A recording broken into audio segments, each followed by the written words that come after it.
Hello everyone. तो आज का टॉपिक है आदित्य L1 मिशन, इंडिया का पहला सोलर मिशन, सोलर ऑब्जर्वेटरी। तो संस्कृत वर्ड है आदित्य और उसका मीनिंग इंग्लिश में सन हो सकता है।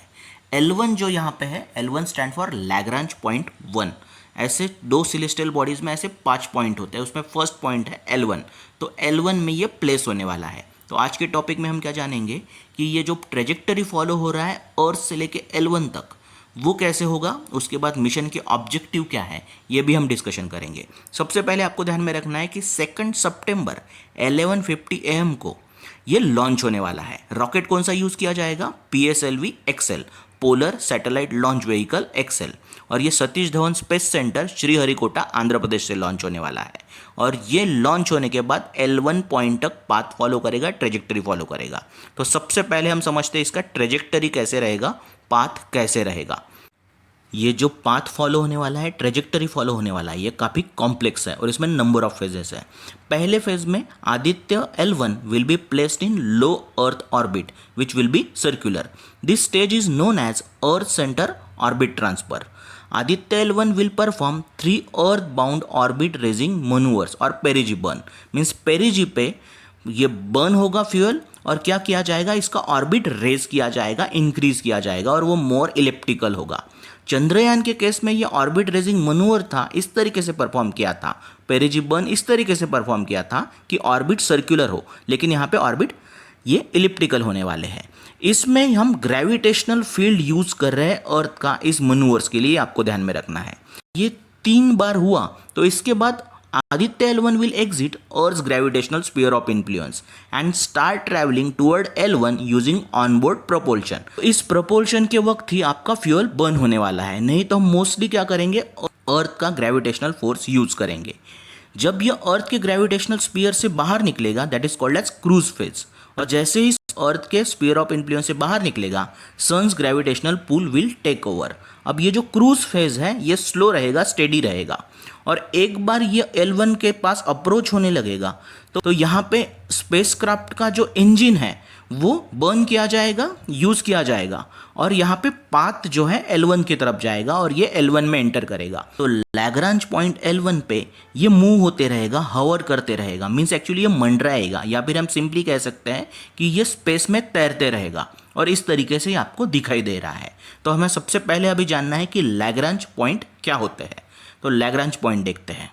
तो सेलेस्टियल मैकेनिक्स या फिर स्पेस में 2 बड़े बॉडीज़ के बीच में ऐसे कुछ पॉइंट्स हो सकते हैं जहाँ पे ग्रेविटेशनल इन्फ्लुएंस 2 बड़े बॉडीज़ को एक दूसरे को बैलेंस कर लेता है, यहाँ पे इक्विलिब्रियम मेंटेन रहता है। और 2 बड़े बॉडीज़ मीन्स मे बी यहाँ पे अर्थ और सन आप ले सकते हो, या फिर सन जुपिटर, या फिर अर्थ और मून। तो ऐसे 2 बड़े बॉडीज़ के बीच में टोटल 5 पॉइंट्स होते हैं जहाँ पे ऐसा इक्विलिब्रियम रहता है, जहाँ पे gravitational influence of massive orbiting bodies become balance, equilibrium रहता है। तो ऐसे टोटल 5 पॉइंट हो सकते हैं और इस 5 पॉइंट को फिर L1, L2, L3, L4, L5 that is Lagrange point ऐसा नाम दिया गया है।